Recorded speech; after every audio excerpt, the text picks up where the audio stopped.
안녕하세요. 고세훈입니다.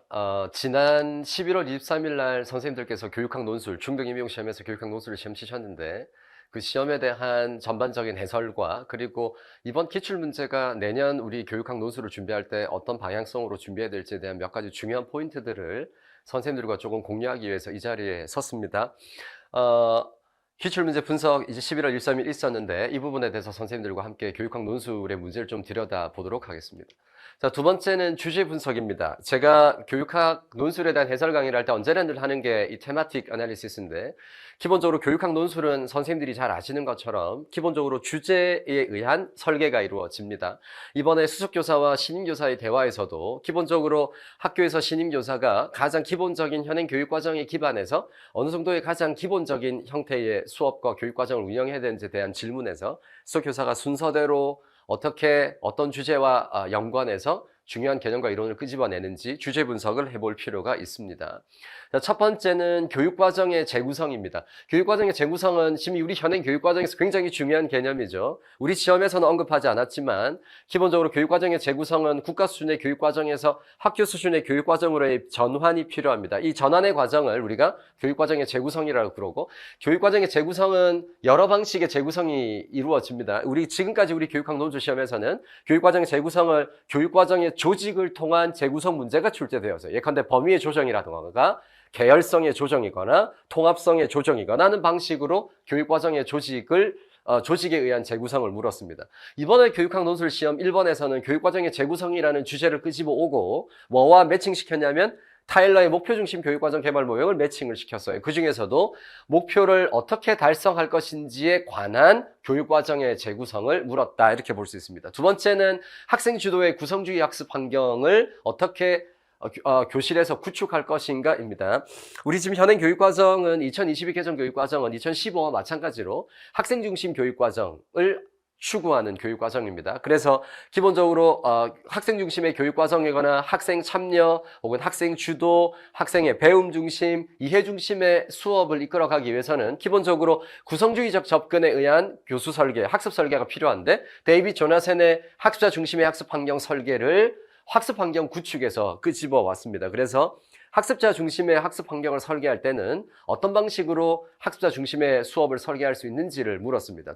세 번째는 학생 중심 평가를 물었습니다. 우리 본문에서는 준거 참조 평가를 물었지만 큰 틀에서 보면 어떤 주제에 관한 것이다? 학생 중심 평가에 관한 내용입니다. 우리 현행 교육 과정은 학생 중심 평가를 과정 중심 평가, 성장 중심 평가, 수업 중심 평가라는 방식으로 표현하기도 합니다. 그래서 이번 교육학 논술 시험에서는 학생 중심 평가라는 주제 안에서 뭘 끄집어냈냐면 준거 참조 평가인데 준거 참조 평가는 단순히 준거를 참고하느냐 아니면 기준을 참조하느냐를 넘어서서 우리 지금 현행 교육과정이 강조하는 평가 혁신의 한 일환으로 성취 기준 기반의 평가 방법에 직결되는 매우 중요한 개념이 준거 참조 평가입니다.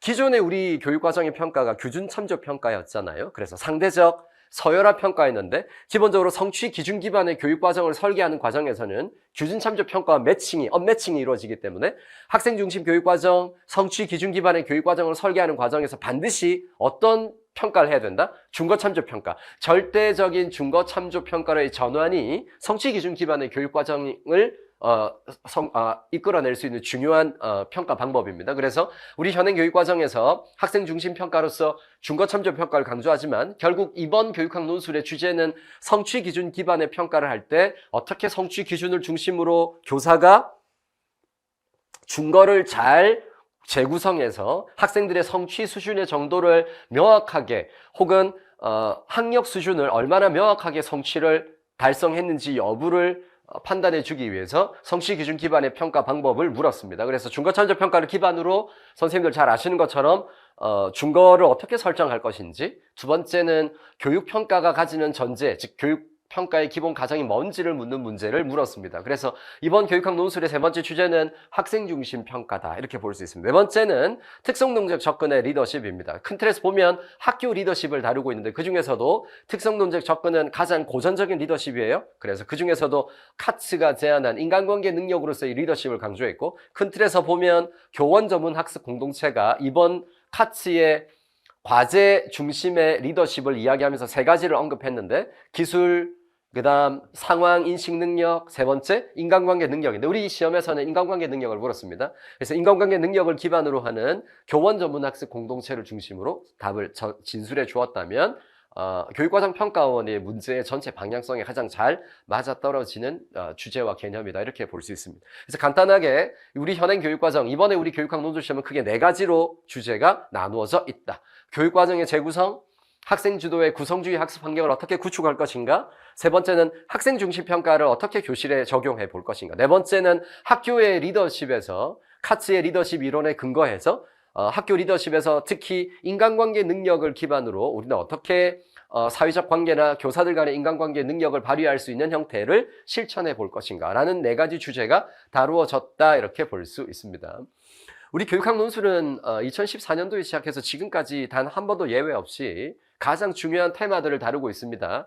교육학 논술에서 무엇을 어떻게 다룰 것인지 주제가 먼저 구성이 되고 주제에 맞는 문제들이 설계됩니다. 그래서 우리가 교육학 논술을 들여다볼 때는 가장 먼저 뭐를 분석해야 되냐면 이 교육학 논술이 어떤 주제를 가지고 있는지, 어떤 큰 범주의 주제와 이 범주에 따른 세부 주제를 가지고 있는지를 좀 들여다볼 필요가 있습니다. 그래서 이번에 문제를 설명하면서 선생님들에게 네 가지 주제를 좀 분석해 보았고요. 자, 하나씩 선생님들과 들여다보도록 하겠습니다. 자, 세부 주제 분석과 답안 구성의 방향입니다.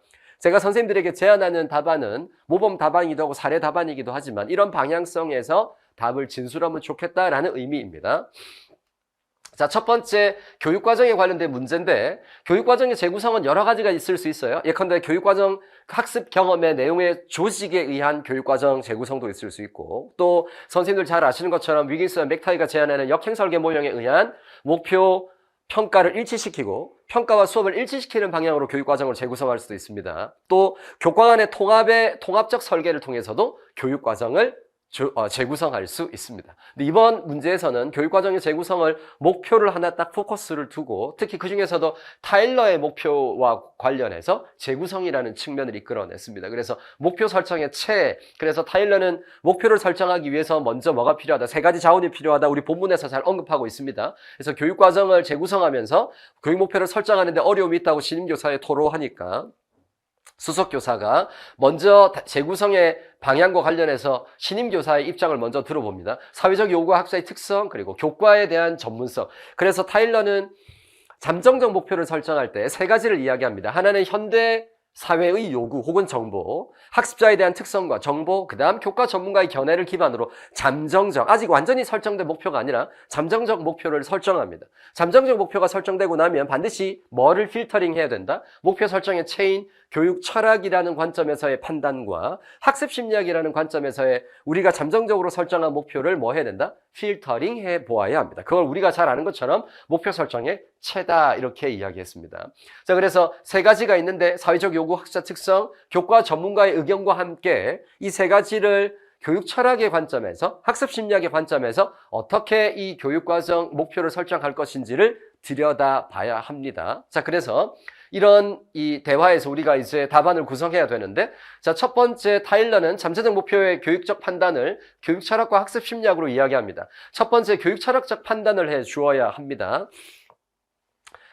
그래서 첫 번째 잠정적 교육 목표의 바람직성 혹은 교육적 가치가 있는지 유무를 확인해야 돼요. 그래서 우선순위를 결정합니다. 여기서 우선순위는 뭘 의미하는 거냐면 현대사회가 요구하는 목표가 있을 거고 학습자 특성과 개인차를 고려한 목표가 만들어질 수 있고요. 또 교과 전문가의 관점에서 교육 목표가 만들어질 수 있어요. 그래서 이 세 가지를 교육 목표의 바람직성이라는 관점에서 교육 목표의 가치라는 측면에서 어떤 목표를 좀 더 우선적으로 고려할 것인가를 교육 철학적 관점에서 판단해 주어야 합니다. 그래서 타일러는 우리에게 이런 세 가지 측면을 각각 목표 속에서 뭐 해야 된다? 상호 모순점을 확인하는 과정이 교육 철학적 판단의 프로세스예요. 자, 그래서 세 자원에서부터 도출된 목표가 상호 모순성이 없이 일치할 필요가 있습니다. 그 일치되는 과정, 이게 교육과정의 재구성 과정이죠. 그 과정을 교육 목표의 일관성을 찾아내야 합니다. 자, 이번에 우리 교육학 논술의 1번 문제는 단순히 교육학의 개념을 알고 있다고 해서 답을 쓸 수 있는 게 아니라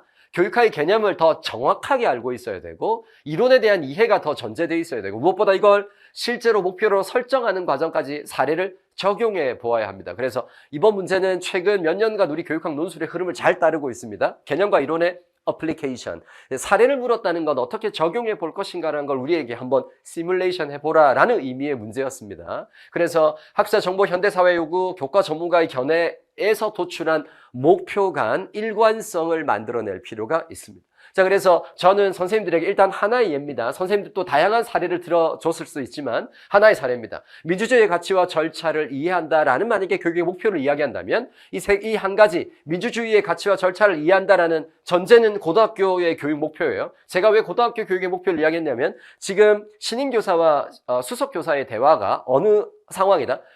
영영 고등학교에서 이루어지는 상황이기 때문에 고등학교 학생들을 고려하고 교육의 목표를 민주주의의 가치와 절차를 이해한다라는 의미에서 제가 목표를 세웠습니다. 자, 이런 목표가 세워졌다면 이걸 교육 철학적으로 어떻게 된다?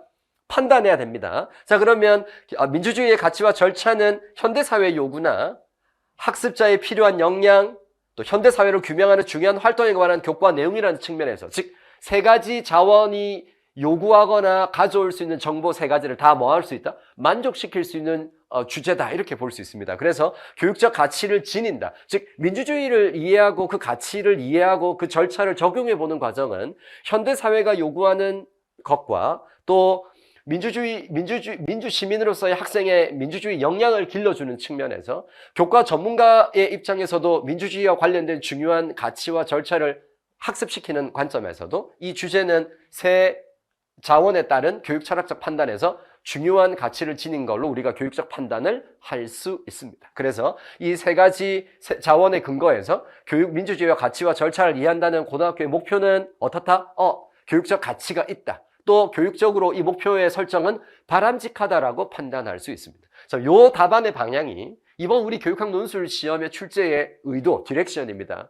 선생님들이 이 의도를 잘 이해하지 못하고 조금 넓게 답을 썼을 수도 있어요. 근데 우리 교육학원 평가원이 어느 정도까지의 제너러스한 루브릭을 가지고 있는지는 우리가 예상하기 어렵지만 어쨌든 선생님들이 이 세 가지 정보를 가지고 교육 철학적 가치가 있는지 또 바람직한 목표인지 또 어떻게 이 세 가지 자원으로부터 도출될 수 있는 교육의 목표를 상호 관련시킨 것인지를 관련해서 선생님들이 사례를 들어서 판단했다면 답이 될 수 있습니다.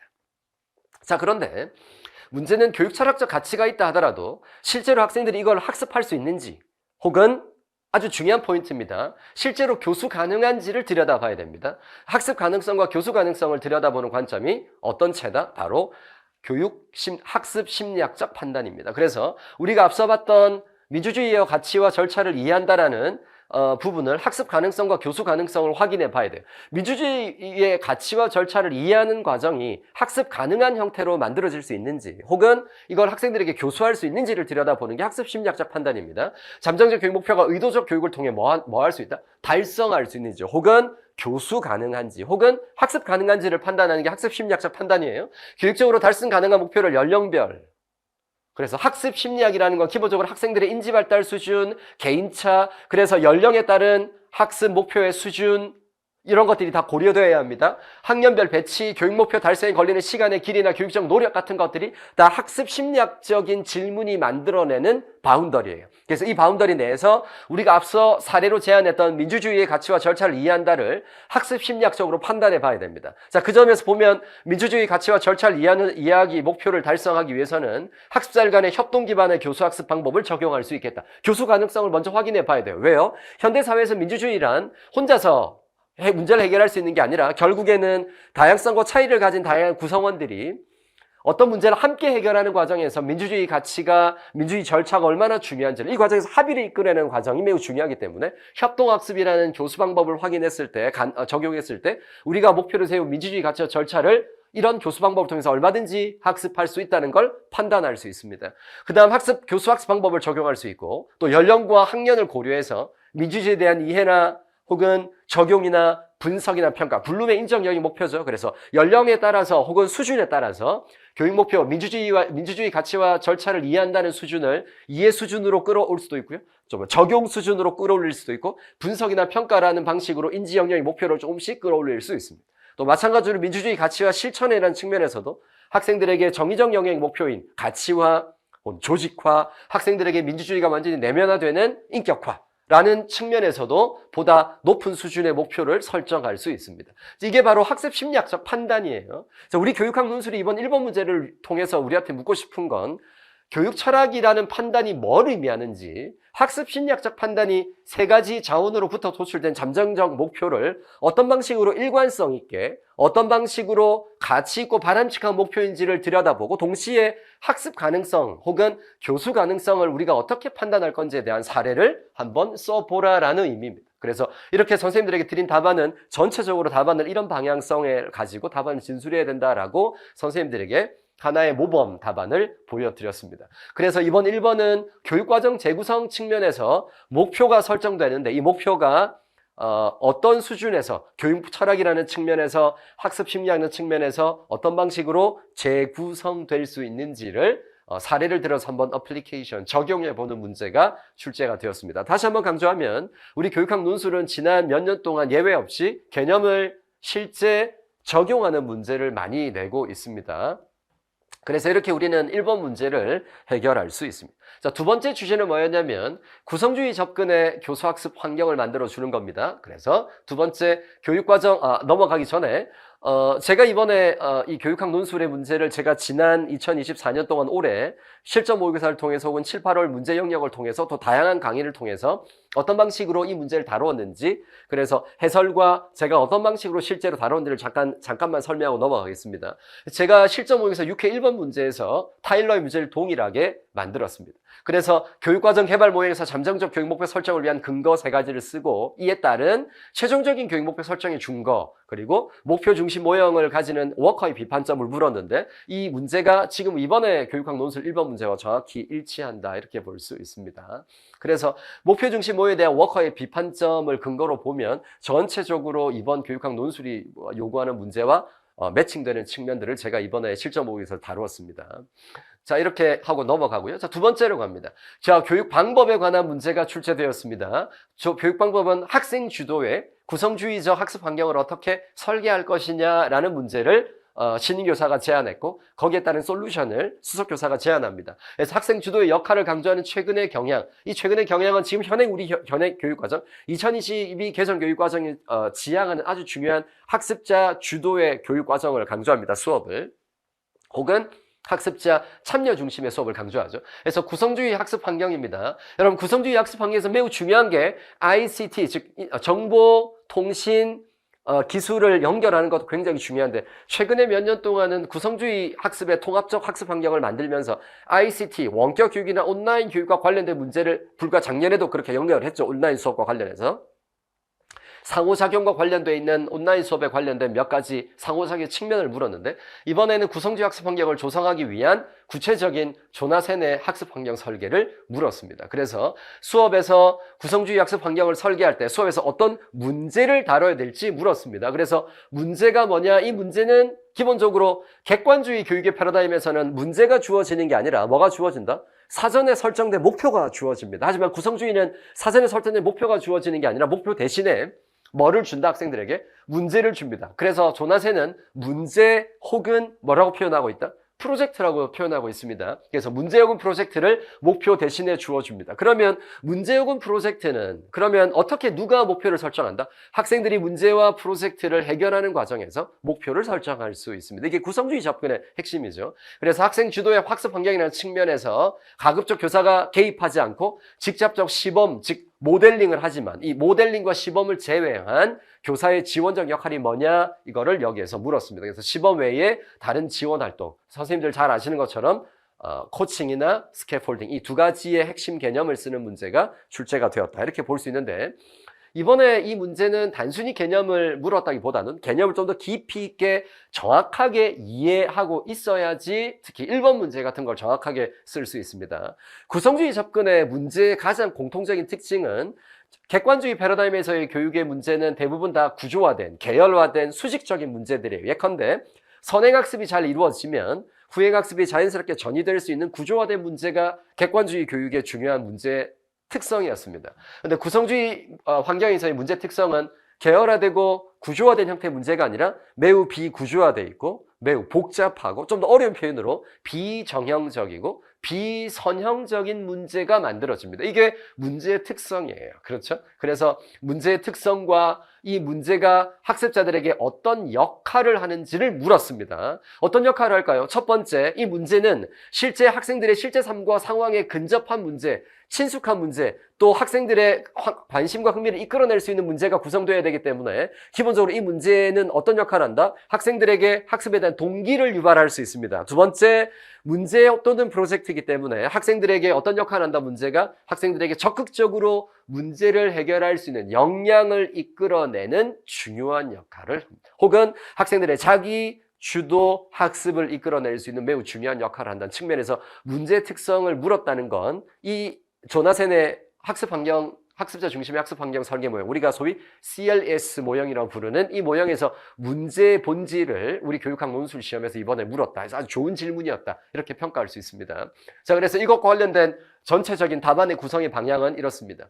자, CLS 모형이죠. 그래서 이 C는 컨트러빅티스트죠. 그래서 구성주의를 나타냅니다. 그래서 learning environments입니다. 그래서 구성주의적 접근의 학습적 환경 설계 모형, 이걸 CLS 모형이 부르는데 문제 특성과 역할의 특성은 다양한 관점을 도출할 수 있는 뭐다? 비구조화된 문제입니다. 여러분, 비구조화된 문제는 수평적 사고를 통해서는 해결하기 어려워요. 어떤 사고? 수직적 사고로는 해결하기 어려운 문제입니다. 수평적 사고에 의한, 그러니까 한 교과의 지식 가지고는 할 수 없고 여러 교과의 지식을 통합적으로 활용할 때 해결할 수 있는 문제가 비구조화입니다. 그래서 비구조화된 문제에서 이 교육 과정이나 설계에서 학자들은 이거를 lateral thinking, 수평적 사고다 이렇게 부릅니다. 그래서 구성주의는 기본적으로 학습자들에게 창의적이고 통합적인 수평적 사고에 의한 문제 해결을 강조하기 때문에 문제가 비구조화되어 있어야 됩니다.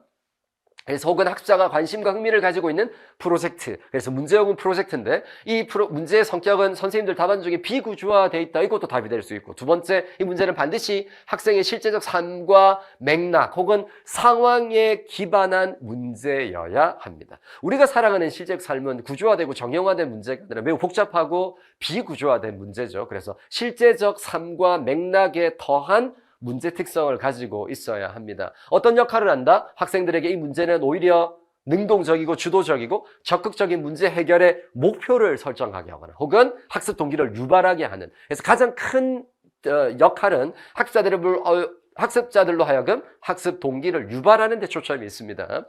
자, 두 번째, 잘 아시는 것처럼 교사의 지원 활동은 코칭이나 스캐폴딩입니다. 여러분, 코칭의 핵심은요, 학생이 수행하는 과정에서 교정적 피드백, 오류를 지적하고 그 다음 수행에 좀 더 나은 수행을 이끌어내기 위한 다양한 교정적 피드백이 이루어지는, 그 오류를 지속적으로 correction, 교정해주는 과정이에요. 이게 코칭의 핵심입니다. 자, 그 다음 스캐폴딩의 핵심은 학생이 문제를 해결하는 과정에서 학습자들이 이 문제 해결에 대한 의지와 동기가 유지될 수 있도록 도와줘야 돼요. 그래서 계속해서 학생들이 문제를 해결하는 과정에서 힘들어하고 어떤 문제를 해결하기 어려운 상황에 직면했을 때 교사는 계속 발판을 놓아줘야 됩니다. 발판을 왜 놓아줘요?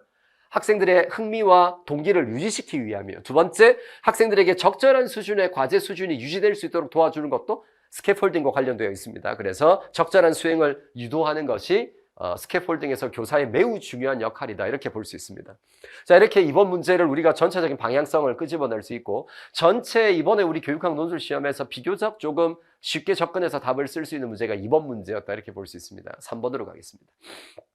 3번으로 가기 전에 제가 이번 실전 모의고사에서, 올해 모의고사에서 이번 문제와 관련해서 어떻게 다루었냐면 2025년 대비 교육학 제가 실전 모의고사 7회 문제입니다. 제가 했던 7회 문제를 보시면 제가 이렇게 문제를 냈어요. 구성주의적 접근의 수업 설계에서 학습 과제의 특징, 오늘 이번에 출제된 문제와 거의 동일하죠. 그다음 학습자 참여 중심의 수업 전략 두 가지다, 이렇게 물었습니다. 그래서 전체적으로 보면 구성주의적 접근의 수업 설계에서 학습 과제가 어떤 특성을 가져야 되느냐가 이번 우리 교육학 논술 기출과 동일하고요. 또 제가 다른 실전 모의고사 22회에서 학습자 중심의 수업 전략 두 가지를 물으면서 구성주의 접근의 학습자 중심 설계, 조나센을 저도 다루었습니다. 제시하는 문제 프로젝트의 성격을 물었어요. 오늘 우리 교육학 논술 문제와 똑같죠. 그 다음 학습자의 수행을 지원하는 교사 역할. 그래서 7회에서도 비슷한 문제를 다뤘지만 제가 22회 문제에서는 사실상 이번 교육학 논술 문제와 거의 싱크로율이 99.9%, 제가 100이라고 표현하긴 했지만 비슷하게 아주 유사한 형태의 문제를, 똑같은 문제를 냈다 이렇게. 그래서 제가 실전 모의에서 비슷한 문제를 혹은 유사한 문제, 똑같은 문제를 다루었습니다. 자, 이렇게 해서 제가 어떻게 다뤘는지를 잠깐 선생님들에게 보여드렸고요. 자, 3번 문제로 갑니다. 3번 문제는 기본적으로 중거 참조 평가를 다루고 있습니다. 앞서 제가 주제 분석에서 말씀드린 것처럼 교육평가에서 중거 참조 평가는 그렇죠, 학생 중심 평가, 또 성취 기준 기반에, 여기서 중거는 뭘 가리킨다? 성취 목표를 가리켜요. 그래서 문제에서도 계속 성취 수준을 어떻게 설정할 것이냐, 학생들이 학업 성취 수준을 얼마나 달성했는지, 커팅 스코어, 분할 점수를 확인해야 되는데, 분할할 수 있는 이 분할이 중거니까 어떻게 어느 수준에서 커팅을 할 것인지에 대한 고민을 이야기하니까 수석 교사가 중거 참조 평가를 하는 과정에서 신임 교사에게 중거 설정이 굉장히 어려운 부분이 있다고 이야기했습니다. 그래서 중거 참조 평가에서 성취 수준을 구분하는 것이 매우 중요한데, 중거 설정 방법이 쉽지는 않기 때문에 이 부분을 여러 번 하다 보면 익숙해질 것이다 수석 교사 이야기하면서, 그 다음 제안했던 이야기가 어떤 평가 방식을 사용하더라도, 그게 중거 참조 평가든 규준 참조 평가든 성장 지향 평가든 노력 지향 평가든 수행 평가든 역동적 평가든 다양한 형태의 평가를 사용하더라도 교육 평가의 기본 과정을 항상 염두에 두어야 된다라고 이야기합니다. 그래서 답안의 구성에서 선생님들의 교육평가의 기본 과정은 비교적 좀 오픈형의 문제다 이렇게 볼 수 있습니다. 뭐 하나로 딱 규정할 수 없는 부분이에요. 학자마다 교육평가의 기본 과정을 다양한 방식으로 진술하고 있기 때문에 선생님들이 어떤 형태의 답안을 썼는지 모르겠지만 기본적으로 교육과정 평가원에서 조금 넓게 답을 채점하지 않을까 조심스럽게 생각해 봅니다.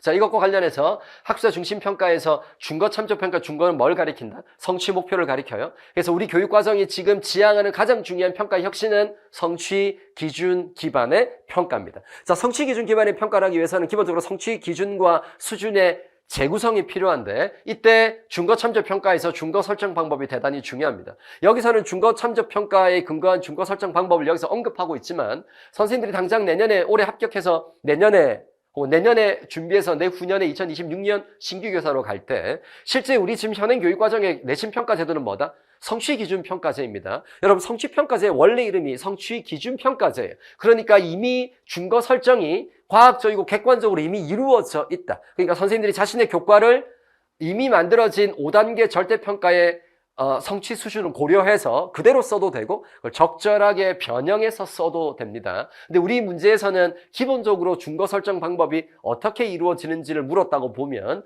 여기서 선생님들이 끄집어내야 될 가장 중요한 키워드 중에 하나는 최소 성취 기준이에요. 학생들이 어느 정도까지 성취하는 게 우리가 교과 전문가나 또 혹은 교사 입장에서 이걸 이해했다라고 분할할 수 있을까라는 측면입니다.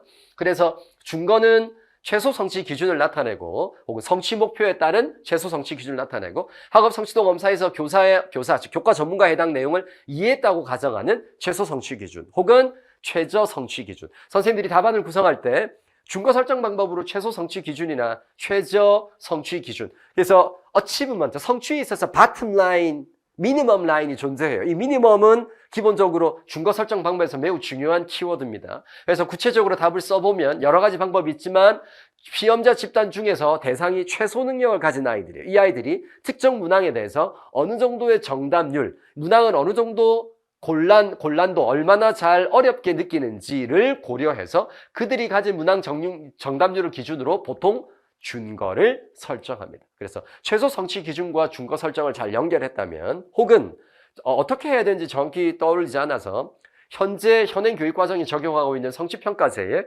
성취 수준의 적절한 변형 혹은 5단계 절대평가를 통한 준거 설정 이런 방식으로 접근해도 제 생각에 교육과정 평가원이 어느 정도 답안으로 인정해 주지 않을까 생각이 듭니다. 자, 그 다음 우리한테 물었던 조금 낯선 질문 중에 하나가 교육평가의 기본 과정입니다.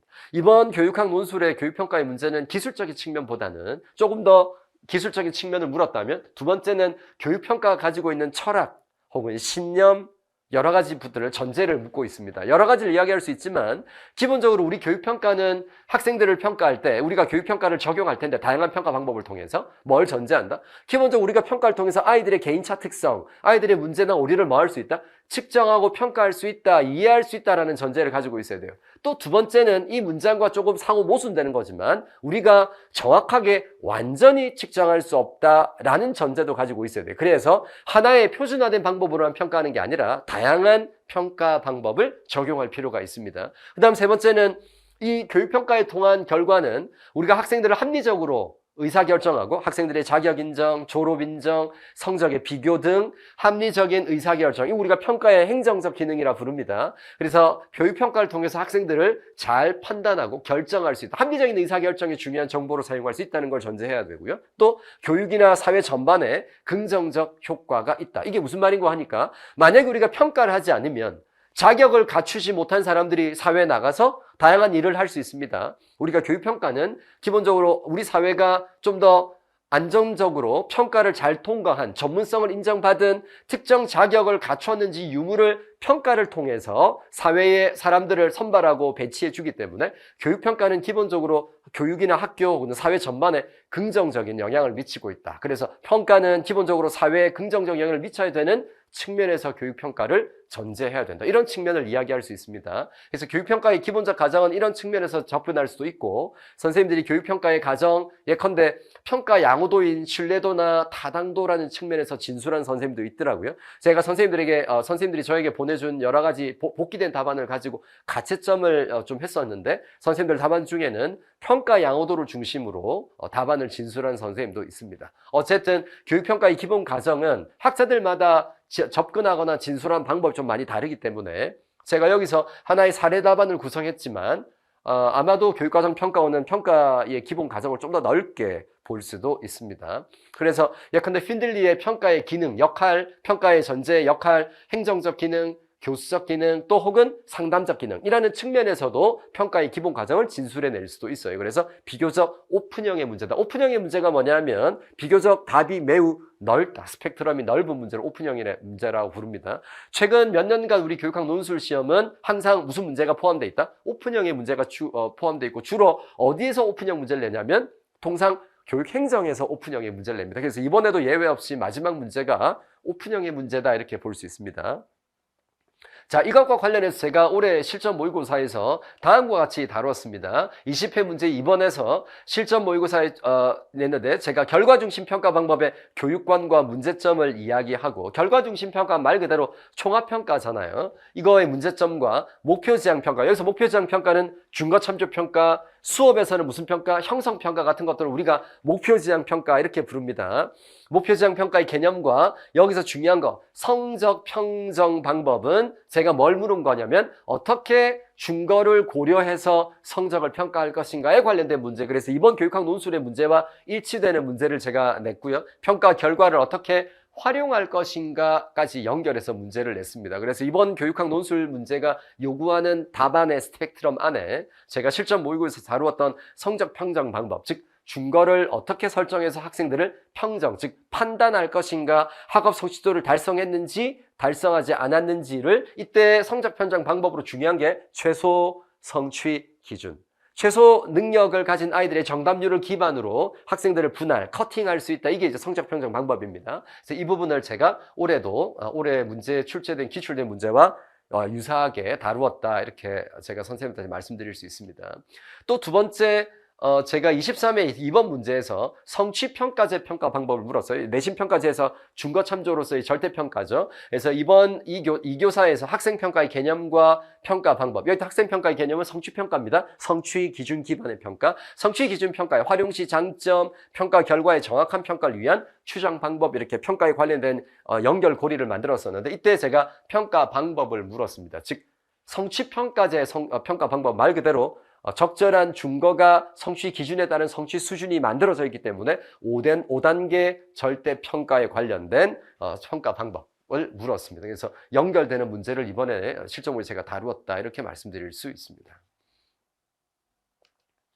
자, 네 번째 영역은 지난 10년 넘게 우리 교육학 영역에서 단 한 번도 예외 없이 출제된 영역 교육행정이죠. 그래서 교육행정에 물었습니다. 이때 교육행정에서 이제 리더십을 다루는데 수석 교사가 이제 신규 교사에게 디지털 기술의 활용, 이걸 이제 카츠의 테크니컬 스킬스라고 이야기합니다. 이런 것에 관심을 갖고 배우는데 집중했는데 학급과 학교에 대한 전반적인 상황을 파악하는 이걸 우리가 컨셉추얼 스킬스, 상황 인식 능력이라고 불러요. 자, 그다음 그런 기술적 능력과 상황 파악 능력도 중요하지만 결국 학교 조직은 사람으로 구성되어 있으니까 사람들 사이에서 상호작용을 기반으로 하는 협력이나 협동을 기반으로 하는 학교 조직을 이끌어가는 게 가장 중요한 게 결국에는 휴먼 스킬 혹은 인터퍼스널 스킬스를 이야기했는데, 자, 이걸 기반으로 이 능력을 가지고 교직 생활에서 어떻게 한번 실천해 볼 것인가, 내가 인간관계 능력을 길러내기 위해서 교사로서 어떤 역할을 할 것인가, 무엇을 활용할 것인가, 이런 문제이기 때문에 굉장히 넓은 오픈형의 문제다 이렇게 볼 수 있습니다.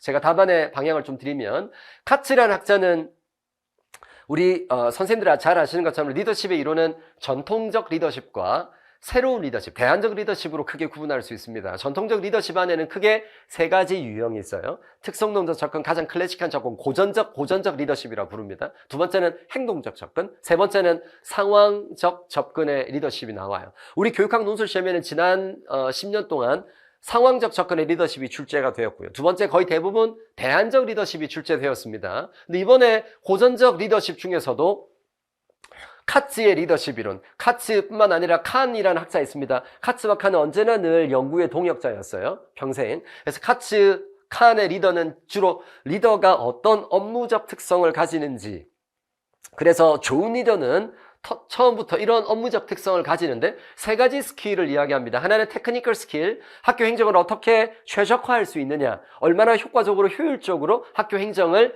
어드미니스트레이션, 행정하고 경영할 수 있느냐. 두 번째, 인터퍼스널 혹은 휴먼 스킬입니다. 인간관계 기술, 요걸 우리한테 물었습니다. 세 번째, 컨셉추얼 스킬입니다. 어떻게 상황을 인식하고 상황에 맞게 어떤 학교 조직이나 혹은 여러 가지 학교 행정을 이끌어 나갈 것인가에 관련된 문제인데, 상황의 총체적 인식이나 창의적 사고 기술과 관련된 기술을 리더는 이런 업무적 특성을 가진다라고 했는데, 우리한테는 요것만 하나 물었어요. 그럼 인간관계 기술을 뭐 하기 위해서, 역량을 길러내기 위해서는 우리가 어떻게 실천할 것인가, 그 사례를 한번 말해보세요 라고 이제 우리한테 언급을 했습니다.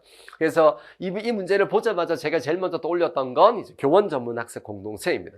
교원 전문 학습 공동체는 큰 틀에서 보면 어떤 조직? 학습 조직과 관련되어 있죠. 그래서 지식을 공유하고 비전과 목표를 공유하고 교사와 교사들 간에, 또 행정가와 교사들 간에 끊임없는 수평적 상호작용이 이루어지는 조직, 이 학습 조직인데, 가장 미시적인 측면에서 현행 교육 과정에서 아주 중요하게 생각하는 게 교원 전문 학습 공동체죠. 선생님들이 답안을 쓸 때 교원 전문 학습 공동체, 팀티칭은 기본적으로 교사들, 전문성을 가진 교사들이 모여서 다양한 수준에 있는 아이들을 위해서 수업을 함께 계획하고 평가하는 일련의 모든 과정을 팀티칭이라고 부르는데, 팀티칭의 과정에서 뭐가 자연스럽게 길러질 수밖에 없다? 인터퍼스널 스킬, 휴먼 스킬이 자연스럽게 길러질 수밖에 없습니다. 또 세 번째, 학습 조직이죠. 수직적 조직인 관료제 조직이 아니라 이제 학교 조직이 점점 수평화되면서 인간관계 기술 능력 혹은 상호작용 능력이 매우 중요한 시대에 접어들었어요. 그래서 이번 문제는 리더십을 고전적 이론에서 끄집어오긴 했지만 실제 문제를 적용하는 과정은 현행 교육 과정에서 매우 필요한 교사의 역량에 관련된 오픈형의 문제를 물었다라는 측면에서 의미 있었다 이렇게 볼 수 있습니다. 그래서 제가 오픈타임이라고 적어놓은 건 다양한 답이 나올 수 있습니다. 그래서 이런 답안은 선생님들이 자신감을 가지고 자신의 글을 믿고 자신감을 믿고 썼으면 거의 답이 될 수 있는 문제들입니다. 그래서 15점 배점 중에 오픈형의 문제가 통상 2점짜리 정도가 늘 매년마다 들어있었어요. 이번에도 이게 2점이 배점이 됐을 거고요.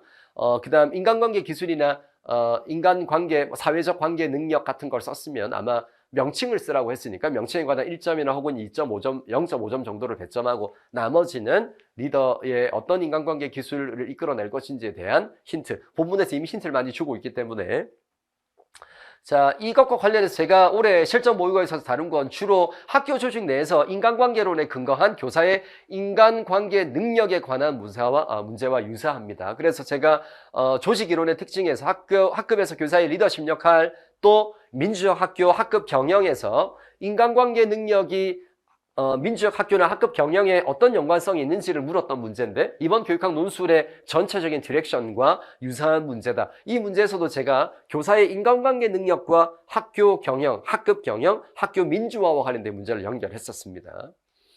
또 제가 10회 문제에서 교원 전문 학습 공동체, 교원 전문 공동체 학습 공동체를 언급했습니다. 이때 제가 언급한 건 학교장의 리더십 유형을 서지우바니의 개념을 저는 언급했고요. 이 과정에서 학교 효과성 연구에서 학교장의 리더십 유형 그리고 교원 전문 학습 공동체가 어떻게 활성화될 수 있는지에 관련된 문제는 이 문제는 역으로 교원 전문 공동체가 활성화되기 위해서는 교사들 간의 상호작용이나 협업이 원활하게 이루어져야 되겠죠. 그러면 이번 우리 교육학 논술이 물었던 인간관계 능력을 혹은 역량을 어떻게 길러나갈 것인가에 만나는 지점이 있을 거라고 생각이 듭니다. 그래서 올해 저는 교육행정과 관련된 실전 모의고사에서 유사한 문제를 다루었다. 이렇게 선생님들에게 제가 다뤘던 부분을 조금 매칭시켜 보았습니다.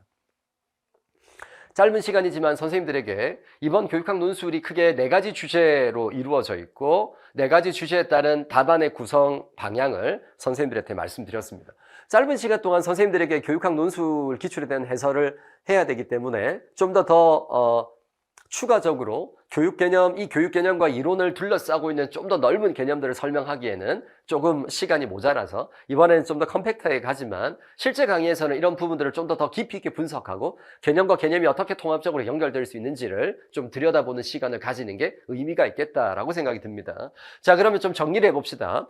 자, 이번에 우리 교육학 논술은 앞서 우리가 주제 분석을 했다면 기출 개념 분석도 해볼 수 있습니다. 어떤 개념이 기출되었는지. 자, 크게 4가지입니다. 객관주의 패러다임에서 목표 중심 교육과정 개발 모형인 타일러의 개념을 언급했고요. 두 번째는 구성주의 학습 모형에서 학습자 중심 학습 환경 설계 모형인 조나센의 CLS 모형은 이미 5년 전에 우리 교육학 논술점에서 한번 출제가 되었습니다. 5년이 아니죠. 2017년도에 출제가 되었으니까 거의 한 8년 전입니다. 7년 전입니다. 그 다음 구성주의 접근의 평가에서 준거참조평가, 즉 학생중심 평가로서 준거참조평가를 물었습니다. 4번째는 특성론적 접근의 리더십, 카츠의 리더의 업무 특성 이론을 물었는데 이건 이제 객관주의 교육에 속합니다. 선생님들이 여기까지 이해할 수 있으면 참 좋겠다 생각이 드는데 출제자들이 이걸 의도했는지 아닌지는 잘 모르겠어요. 근데 제 눈엔 이게 너무 눈에 잘 보여서 이번에 기출 개념을 보면 샌드위치 스트럭처 구조를 가지고 있어요. 뭐냐면 첫 번째 문제와 4번째 문제는 객관주의라는 틀, 객관주의는 형식과 틀이 대단히 중요합니다. 그래서 교육과정의 개발의 틀에서 타일러에서 가장 중요한 게 뭐다? 목표 설정이거든요. 이 틀. 그 다음 리더십 이론의 가장 전통적인 형식과 틀을 강조하는 리더십 이론을 맨 마지막에 두고 중앙에는 학습자 중심과 관련된 구성주의 접근의 컨텐츠를 모아두었어요. 마치 햄버거의 패티처럼 가장 중요한. 그래서 양쪽에 객관주의를 놓고 중앙에 구성주의라는 학습자 중심을 놓았다는 점에서 학교 조직이라는 큰 틀, 또 교육목표 설정이라는 교육과정 재구성의 큰 틀이라는 안에서 좀 더 유연하고 학습자 중심의 수업 전략과 평가 전략을 어떻게 가져갈 것인지를 적절하게 블렌딩했다. 그래서 제 눈에는 샌드위치 구조의 논술형 문제였다. 이렇게 볼 수 있습니다. 4가지 개념이 기출되었습니다. 자, 이제 마무리를 하려고 합니다. 자, 이번 교육학 논술의 기출 개념은 제가 이미 다른 곳에서 이미 해설을 했는데 이제 해커스에서 다시 한번 선생님들에게 해커스의 요청이 있어서 선생님들에게 기출 문제를 분석하는 과정에서 이번 교육학 논술이 우리에게 앞으로 교육학 논술을 준비할 때 어떤 방향으로 준비해야 될지를 잘 보여주는 사례라고 본다면 이번 문제 혹은 지난 몇 년간의 문제를 통해서 물론 제가 매년 5월마다 지난 10년간의 문제를 메타 분석을 합니다. 꼭 선생님들이 꼭 들어봤으면 좋겠다는 강의 중에 하나인데 전체적으로 메타 분석을 해요. 주로 이제 제가 테마틱 애널리시스 주제 분석을 합니다. 어쨌든 2025년 교육학 논술로부터 우리가 배울 수 있는 4가지 정도를 선생님들과 잠깐 나누고 기출 해설 강의 혹은 또 이 강의의 내용은 실제로 임용 합격 설명회의 성격을 띠기도 하고 앞으로 우리가 교육학 논술을 어떻게 준비해야 될지에 대한 가이드라인을 제시하는 강의이기도 합니다. 어떤 이름을 붙이든지 간에 우리는 이번 교육학 논술로부터 크게 4가지 정도를 조금 끄집어낼 수 있습니다. 첫 번째는 Back to Basics입니다. 자, 우리가 교육학 논술을 공부할 때 전반적으로 너무 선정적이고 평소에 다루지 않은 학자들을 너무 많이 다룸으로써 오히려 가장 중요한 베이직을 많이 놓칠 수 있습니다. 이번 문제를 잘 보십시오. 타일러, 여러분 교육과정 개발, 타일러는 교사 중에 교사였죠. 1950년대, 60년대를 아우르는 우리에게 교육과정의 디자인, 설계의 틀을 가장 먼저 제시한 사람이 타일러입니다. 라이프 타일러. 타일러가 기본적으로 교육과정의 가장 중요한 틀을 제안했어요. 교육과정 개발 모형에서 가장 기본적인 베이직이 뭐다? 타일러입니다. 타일러 모형에서 모두 다 나왔어요. 타일러의 목표 중심 모형, 직선적 계열 모형의 변형이, 연역적 모형의 변형이 타바의 귀납적 연역 모형입니다. 직선적 계열 모형의 변형이 니콜스의 시간적 계열에 의한 순환적 모형입니다.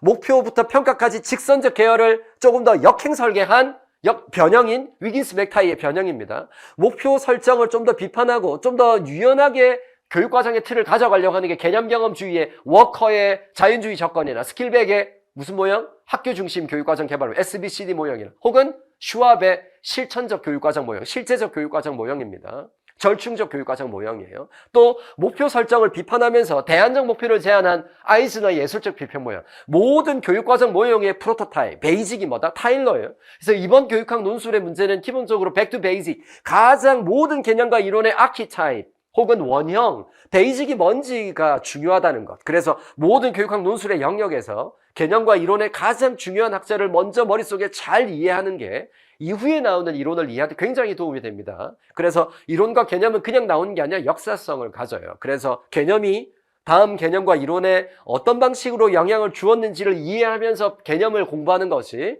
교육학 논술 공부에서 굉장히 중요한 공부다, 이렇게 볼 수 있습니다.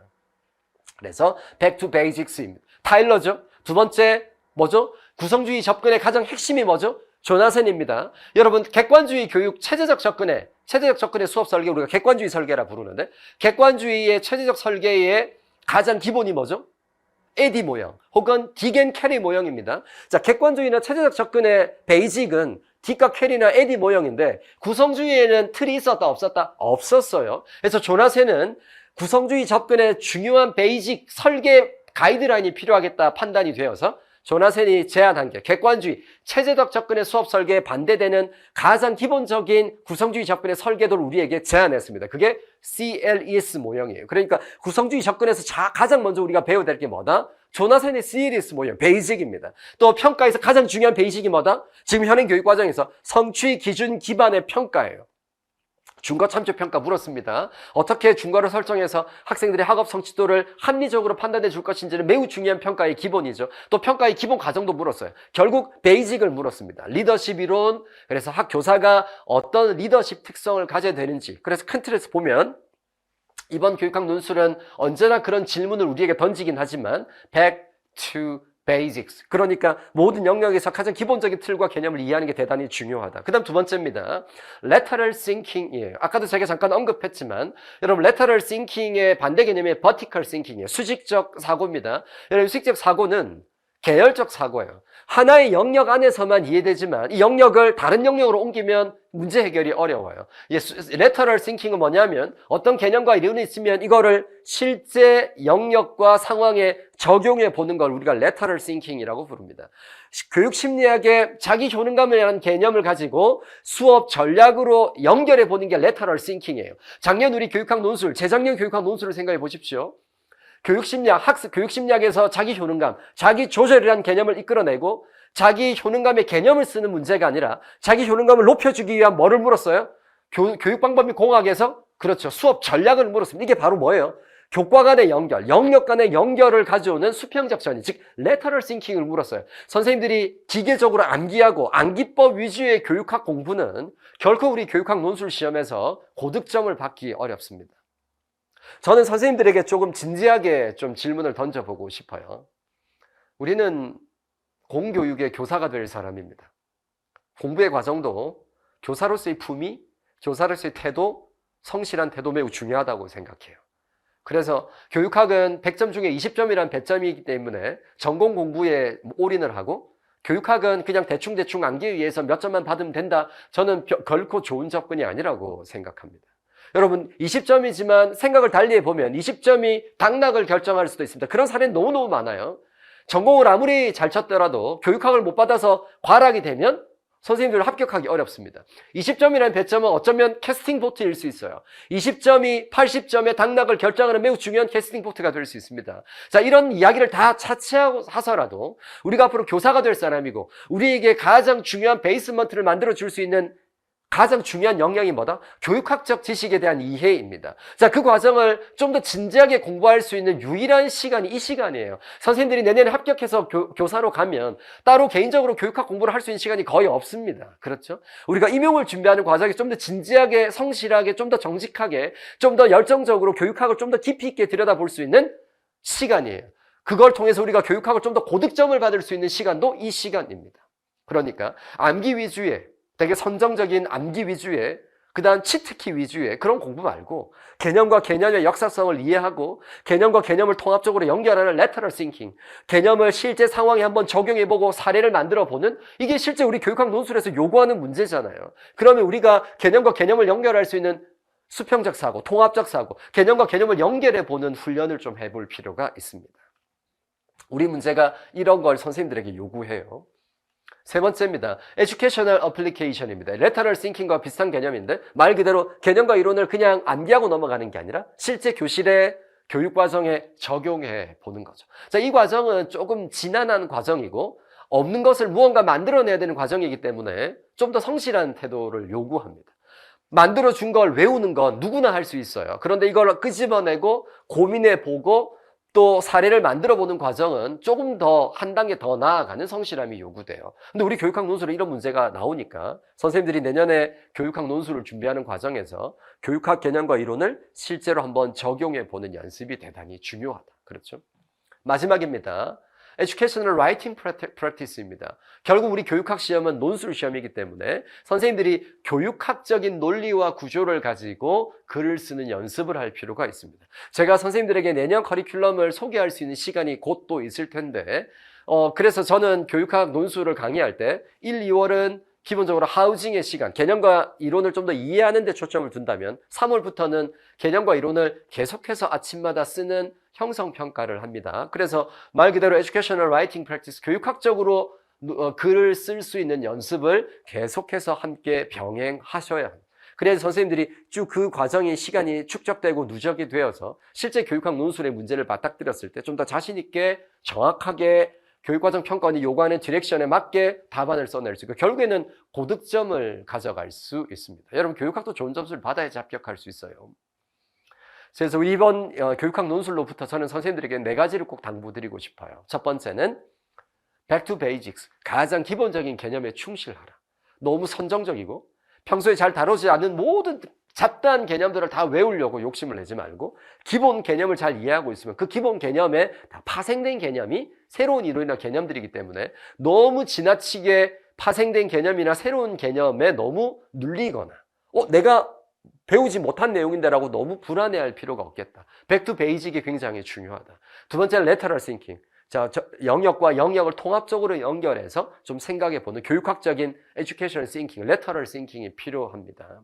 세 번째, educational application. 우리가 알고 있는 개념과 이론을 그냥 암기하고 넘어가지 말고 문제를 푸는 과정에서 한번 사례를 적용해보는 연습이 반드시 필요합니다. 또 그런 강의여야 합니다. 네 번째는 뭐였어요? Educational Writing Practice. 결국 우리는 사지선다형 문제가 아니라 결국에는 머릿속에서 인출한 다음에 완전히 하나의 구조화된 글을 써야 되기 때문에 끊임없이 공부하는 과정에서 교육학 논술을 준비하는 과정에서 틈틈이 한 줄이든 두 줄이든 텍스트에 의존하지 말고 텍스트를 넘어서서 그래서 처음에는 텍스트 디펜던트한 공부를 할 수밖에 없어요. 의존적인 공부를 하지만 나중에는 텍스트 프리, 텍스트 없이 교과서 없이 선생님들이 머릿속에 있는 걸 구조화해서 쓰는 연습들을 계속해 나가셔야 합니다. 이번 올해 내년부터 또 제가 해커스에서 교육학 논술을 강의하게 되었습니다. 그래서 이런 요청으로 제가 해설 강의를 했는데 이번 해설 강의가 이미 올해 시험을 친 선생님들에게는 교육학 논술의 구조를 좀 더 잘 이해할 수 있는 가이드가 되었으면 좋겠고 또 내년 교육학을 준비하는 임용, 중등 임용을 준비하는 선생님들에게는 내년부터 교육학을 준비해야 되는데 혹은 지금까지 준비해 오고 있는데 교육학 공부의 방향성을 좀 더 바꾸는데 좀 더 도움이 될 수 있는 강의가 되었으면 좋겠습니다. 어쨌든 올해 시험을 치신 선생님들은 또 내년 2차 면접까지 또 부단하게 노력을 하셔야 될 거고, 또 이번 기회에 또 잠깐 말씀드리면, 제가 2차 면접 원래 좀 더 일찍 보는데 이번에는 조금 늦게 19, 20, 21일에 3일간 해커스에서 제가 2차 면접을 하게 되었습니다. 그래서 선생님들이 2차 면접을 지금 이미 스터디 그룹을 짜서 하고 있다 하더라도 해커스에 오셔서 저하고 같이 2차 면접을 어떻게 스터디해야 될지, 2차 면접에서 어디에 중점을 두고 개별 면접을 준비해야 될지, 또 중요한 주제와 또 기출에 대한 중요한 아이디어, 또 분석 방법, 문제를 받았을 때 어떻게 해결해 나갈지, 그래서 같이 기출문제 분석을 다시 한번 꼼꼼하게 들여다보고, 오후에는 선생님 4-5명 정도만 늘 같이 스터디 하잖아요. 그런데 스터디하는 사람들이 수백 명 모이면 훨씬 더 다양한 의견들을 접할 수 있습니다. 그래서 2차 면접은 굉장히 다양한 사람들과 만나서 많이 이야기해보고 토론하고 토의하는 과정이 2차 면접을 준비하는 과정이고, 말 그대로 말하기 연습이기 때문에 말하기 위해서는 생각을 해야 돼요.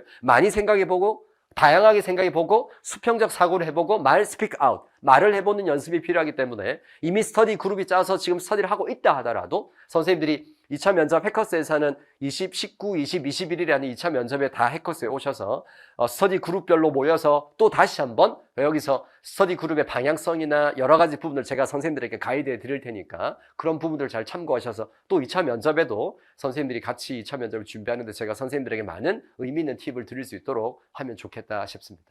어쨌든 짧지 않은 시간인데 선생님들 이 기출 해설 강의, 또 적중 관련된 적중 내역, 또 기출 문제로부터 우리가 어떻게 교육학을 준비해야 될지에 대한 이야기를 잘 들어주셔서 감사하고, 또 실제 내년 선생님들에게 하게 되는 교육학 강의에서 선생님들 많이 만났으면 좋겠다 싶습니다. 너무 수고 많으셨고요. 또 강의에서 또 내년에 교사가 되기 위해서 가슴에 꿈을 품고 비전을 품고 오시는 선생님들을 강의실에서 많이 만나 뵀으면 좋겠습니다. 너무 수고 많으셨습니다. 또 강의실에서 뵙도록 하겠습니다.